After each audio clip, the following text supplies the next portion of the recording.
Hello bachcho, we have this question today. Which of the following statements are correct about the characteristics of protobionites like Microspora as envisaged in abiogenic origin of life? So यहाँ पे हमें question दिया है, उस question में जो है हमें बताना है नीचे जो चार स्टेटमेंट दिए हैं उनमें से कौन सा स्टेटमेंट जो है वो करेक्ट है प्रो प्रोटोबायोनाइट्स के बारे में, स्पेशली माइक्रोस्पियर्स के बारे में। ओके, सो इस क्वेश्चन का जो की कॉन्सेप्ट की concept of this question will be protobionts. Protobionts, अभी प्रोटोबायोनेट्स क्या होते हैं? ओके, तो ये एक अक्यूमुलेशन होता है अबायोटिकली ओरिजिनेटेड अबायोटिकली ओरिजिनेटेड ऑर्गेनिक मॉलिक्यूल्स का। मीन्स ऐसे मॉलिक्यूल्स, ऐसे ऑर्गेनिक मॉलिक्यूल जो कि अबायोटिकली बनाए गए हैं, उन सबको एक साथ मिला के उन सबका एक अक्यूमुलेशन करा के ये एक मेम्ब्रेन लाइक और मेम्ब्रेन लाइक स्ट्रक्चर में हो सकते हैं। सो प्रोटोबायोनाइट्स जो है वो अक्यूमुलेशन होता है ऐसे स्ट्रक्चर का जो कि ऐसे मॉलिक्यूल्स का जो कि अबायोजेनिकली बनाए गए हैं, ऐसे ऑर्गेनिक मॉलिक्यूल्स का जो कि अबायोजेनिकली बनाए गए हैं।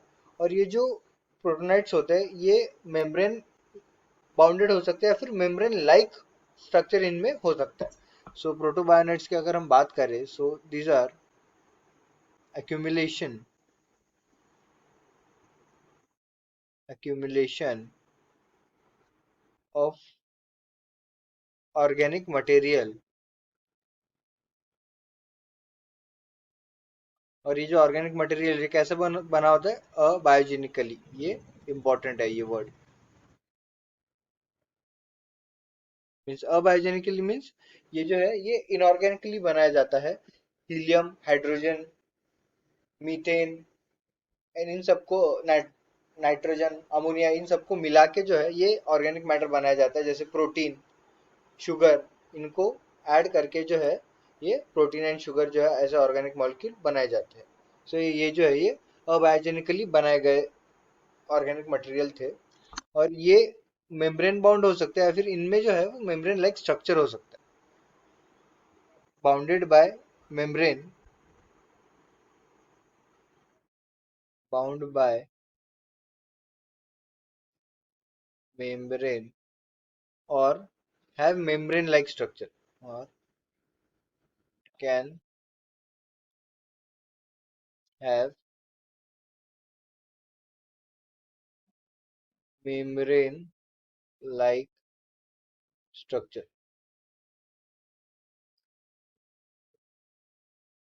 सो ये हो गया व्हाट इज प्रोटोबायोनेट्स। अभी इनके जो है वो कई प्रकार होते हैं और इनमें से सबसे पॉपुलर जो एग्जाम्पल है वो है, एक तो माइक्रोस्फीयर हो गए, माइक्रोस्फीयर, एंड दूसरे हो गए कोएजोवेट्स, एजोवेट, सेकंड हो गए कोएजोवेट्स। अभी इनमें से है उन्होंने हमें माइक्रोस्फीयर के बारे में पूछा है। अभी हमारे पास ये जो माइक्रोस्फीयर होता है ये बेसिकली प्रोटीन का अक्युमुलेशन होता है, प्रोटियोनाइड होता है। हमारे पास जो माइक्रोस्फीयर होता है,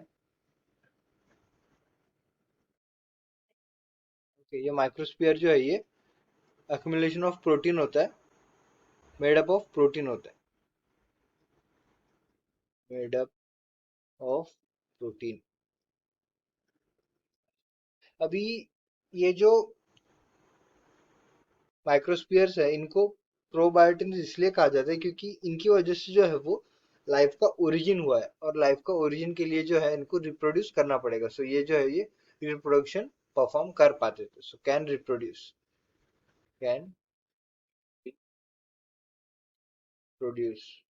रिप्रोडक्शन के साथ ही इनके पास कोई कॉम्प्लेक्स सेल ऑर्गेनेल नहीं था। सो ये खुद का खाना खुद नहीं बना पाते थे। सो इनको जो चाहिए रहता था, इनको जो खाना चाहिए रहता था, ये कहाँ से लेते थे? सराउंडिंग से लेते थे।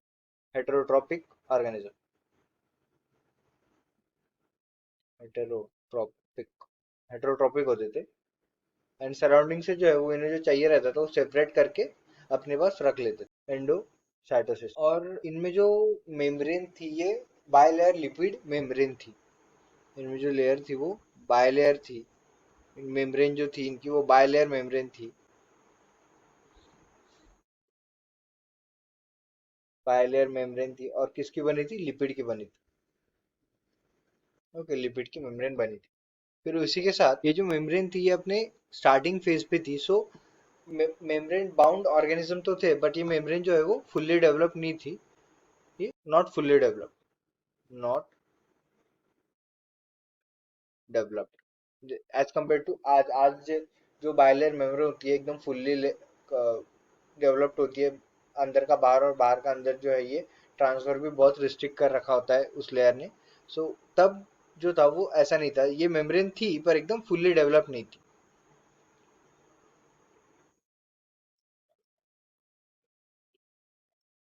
सो ये हो गया माइक्रोस्कोप के बारे में, माइक्रोस्फीयर के बारे में। अभी अगर हम स्टेटमेंट्स की तरफ देखें तो पहला स्टेटमेंट उन्होंने दिया है, they were able to reproduce, जो कि सही है। अगर लाइफ की ओरिजिन करना है तो रिप्रोडक्शन तो एकदम बेसिक फंडामेंटल नीड है लाइफ के लिए। सो ये तो सही है। फिर उसके बाद आता है, they could separate the combination of molecules from the surrounding. ये भी सही है। हमने अभी देखा कि ये हेटेरोटॉपिक थे। हेटेरोटॉपिक होने की वजह से इनको जो इनका खाना था वो सराउंडिंग से लेना पड़ता था, और जो इन्हें चाहिए रहता था वो ये एंडोसाइटोसिस के हेल्प से कंज्यूम लेते थे। सो ये जो है वो सराउंडिंग से जो है मॉलिक्यूल्स निकाल सकते थे, सेपरेट कर सकते थे। सेकंड स्टेटमेंट भी बराबर है। They were partially isolated from the surrounding. अगर हम यहाँ पे देखें तो हमने एक्सप्लेन किया है कि जो आउटर मोस्ट मेम्ब्रेन थी वो लिपिड बायलेयर की मेम्ब्रेन थी। इसकी वजह से जो है वो एनवायरनमेंट से सेपरेट रहता था, एक्सटर्नल एनवायरनमेंट से जो है सेपरेट रहता था, पार्शियली अपने आप को सेपरेट कर पाते थे, क्योंकि वो जो लिपिड बायलेयर थी वो फुल्ली डेवलप नहीं थी, अपनी इनिशियल स्टेज पे थी। तो ये भी सही है। फिर उसके बाद आता है, they could maintain an internal environment absolutely. ये भी सही है। इनका जो मेम्ब्रेन है उसकी हेल्प से जो इंटरनल एनवायरनमेंट जो है वो मेंटेन कर पाते थे। तो इस क्वेश्चन का आंसर जो है हमारे पास हो जाएगा option D. All A 1, 2, 3 and 4 statements are correct. इस क्वेश्चन का आंसर हो जाएगा option D. I hope you understood it well. Best of luck.